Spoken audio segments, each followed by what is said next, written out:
Rieccoci in diretta con la politica, presentati a Montebelluna i 3 candidati alle consultazioni che decreteranno chi correrà alla poltrona di sindaco nelle prossime amministrative per il centro-sinistra.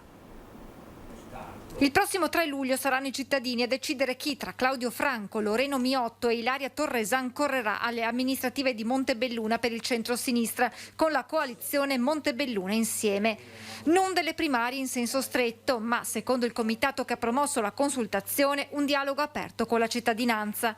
Claudio Franco, 59 anni, consigliere uscente del Movimento 5 Stelle, un cittadino, dice, al servizio dei cittadini, spiegando le sue priorità a partire dall'attenzione per lo sport system. Vorrei portare un po' di supporto a questo settore che ha avuto negli anni delle difficoltà, ma oggi ancora rimane leader mondiale.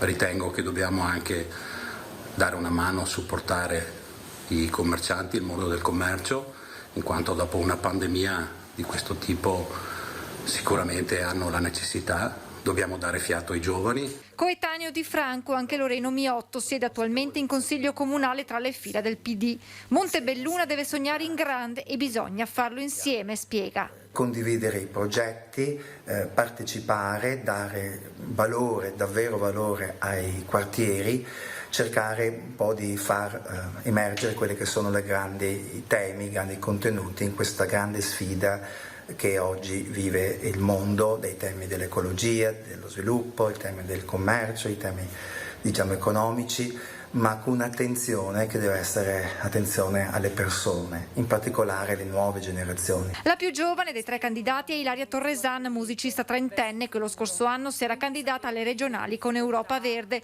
La politica oggi, spiega, ha bisogno di uno sguardo nuovo verso il futuro. Abbiamo bisogno di idee nuove, di persone che abbiano voglia di mettersi in gioco per realizzarle. Dobbiamo mettere in campo innanzitutto tantissime risorse per il tema della sostenibilità e dell'ambiente, che possono tradursi, se ben applicate, in una quantità considerevole di nuovi posti di lavoro, in particolare nei settori che ad oggi sono importanti proprio per il tema della sostenibilità.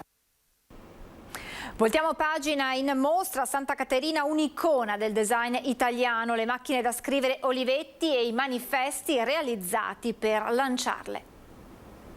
Olivetti era un sognatore che è riuscito a concretizzare i suoi sogni, era un innovatore sotto tutti i punti di vista. L'industriale illuminato e il comunicatore. Al Museo di Santa Caterina fino al 20 giugno in mostra manifesti e iconiche macchine da scrivere portatili prodotti fino agli anni 60. Per lanciarle Adriano Olivetti si affidò ad alcuni dei principali designer dell'epoca. Non a caso il Festival e-Design ha deciso di aprire l'edizione 2021 con questo evento.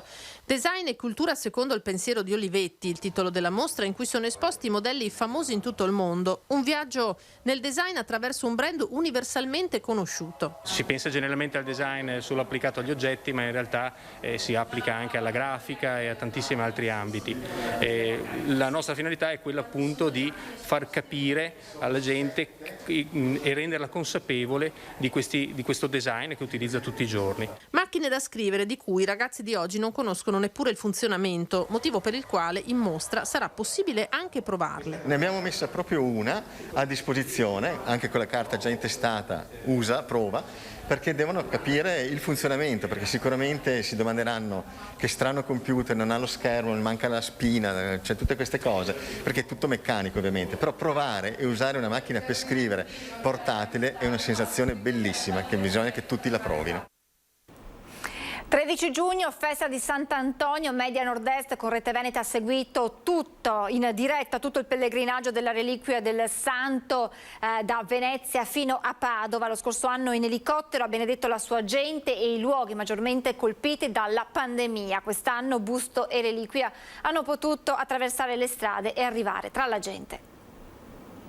Buongiorno da Venezia. La città si sta risvegliando e quella che l'attende è una giornata, potremmo dire, storica, un po' non solo per Sant'Antonio ma per il Veneto. Inizia così all'alba davanti alla Basilica della Salute di Venezia la nostra lunga diretta, il percorso che accompagnerà la reliquia del Santo all'avambraccio sinistro di Sant'Antonio nel giorno a lui dedicato, il 13 giugno, per la prima volta dopo più di 300 anni in pellegrinaggio attraverso le province di Venezia e a Padova per arrivare alla Basilica del Santo. Scenderemo e con l'aiuto e l'appoggio logistico dei mezzi dei carabinieri raggiungeremo l'ospedale dell'Angelo, dove fra poco vi sarà la preghiera di affidamento. Dopodiché andremo ad Olo, la seconda è a Marghera. Sant'Antonio di Marghera, che è l'unica parrocchia della terraferma qui dedicata appunto a Sant'Antonio, e poi ad Olo, al Covid Hospital. La reliquia che nel 1653 arrivò a Venezia su richiesta della Repubblica Serenissima. Il suo lungo viaggio nelle mani del patriarca di Venezia Francesco Moraglia attraverso i luoghi simbolo di quest'anno così difficile per una comunità ancora piegata dal Covid. E ci troviamo proprio di fronte a quello che è stato ed è ancora uno dei Covid Center della provincia di Venezia, uno dei più importanti. Qui ad accogliere la reliquia di Sant'Antonio l'assessore alla sanità Emanuela Lanzarin, assieme al primario di medicina generale Moreno Scevola e un po' tutti i medici che hanno passato questo periodo in prima linea. E si è compiuto ancora una volta il miracolo del santo protettore dei lavoratori. La reliquia arriva a Padova salutata da centinaia di fedeli. Parte l'applauso. Parte l'applauso.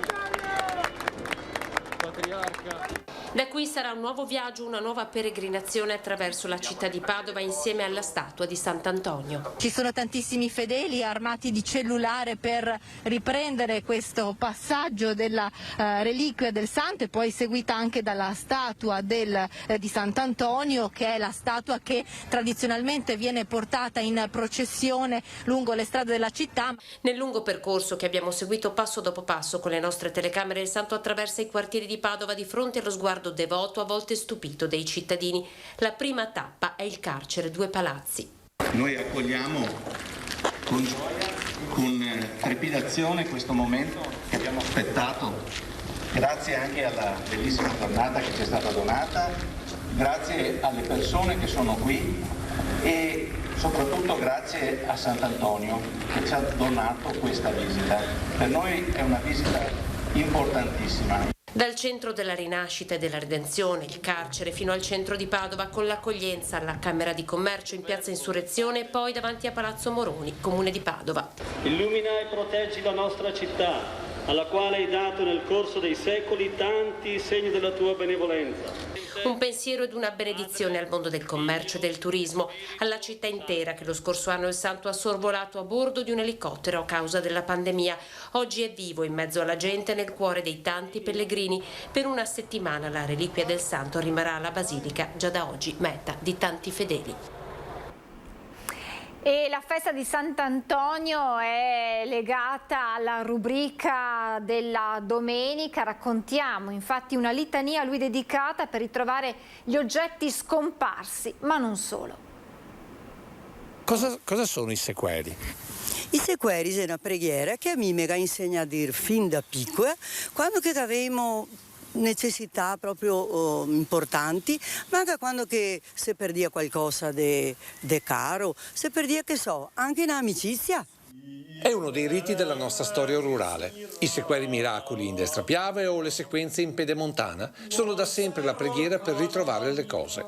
Sequeri o sequenze sono in realtà la storpiatura del latino di Siqueris Miracula, preghiera dedicata a Sant'Antonio da Padova, che tra l'altro è il protettore di chi cerca cose o persone smarrite. La traduzione è Se cerchi miracoli e la recita in latino appartiene a quel libricino che non mancava mai nelle mani dei parroci di campagna. campagna. Erano le preghiere del primo mattino e il ricordo va ai bambini vestiti da chirichetti e al parroco con la tonaca e il tricorno, la berretta nera con le alette rigide e il fiocco in mezzo. Passo dopo passo, sulle strade tra i poderi e tra i profumi della rugiada e della natura, quelle preghiere erano per molti una melodia, considerando che in latino quasi tutti lo parlavano senza sapere in realtà cosa stavano dicendo.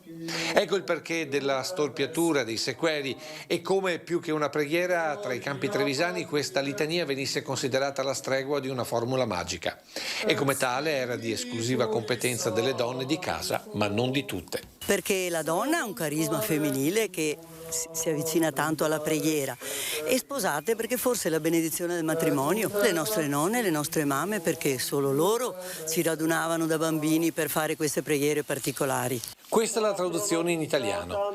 Se cerchi miracoli, è come si infuga morte, errore, calamità, spiriti infami e lebbra. Ecco gli ammalati ergersi sani. Si distendono il mare e le catene, la salute e le cose perdute chiedono e ritrovano i giovani e i vecchi. Svaniscono i perigli, termina persino la miseria, lo attestino questi che lo sperimentano, lo dicano i padovani. La litania però, perché aiuti a ritrovare il perduto, deve essere recitata in latino 13 volte. A quel punto almeno un risultato è assicurato. Succedeva che se era una roba smarrita si cercava finché si trovava, però è una preghiera che dà pace soprattutto perché cercare le cose, trovare le cose perdute si trova sempre nella pace. E dopo succedeva che le trovava perché se dice anche a Sant'Antonio da Barba Bianca fammi trovare quello che mi manca. Annotatelo anche voi. È davvero tutto per questa edizione del nostro telegiornale. Vi lascio alle previsioni meteo. Grazie per essere stati con noi e ancora buona domenica.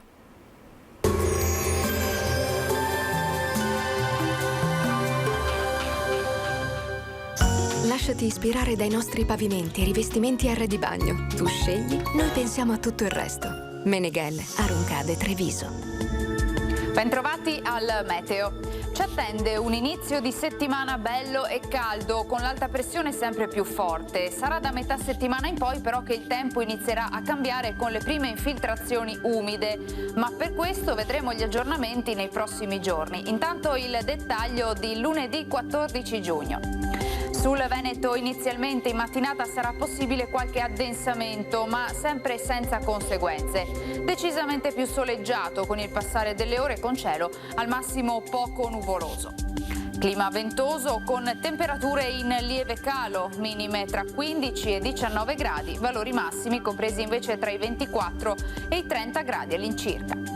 Ci spostiamo ora sul Friuli Venezia Giulia, tanto sole ovunque, anche in questo caso qualche nuvoletta ci sarà, ma del tutto innocua. Temperature minime tra 16 e 18 gradi, massime invece sui 26-27 gradi. Infine ci spostiamo sul Trentino Alto Adige, sarà asciutto e stabile con ampio soleggiamento anche qui e cielo velato. Temperature minime intorno ai 16-18 gradi, massime infine sui 30 gradi all'incirca. Dal meteo di Antena 3 per ora è tutto, grazie per l'attenzione e arrivederci.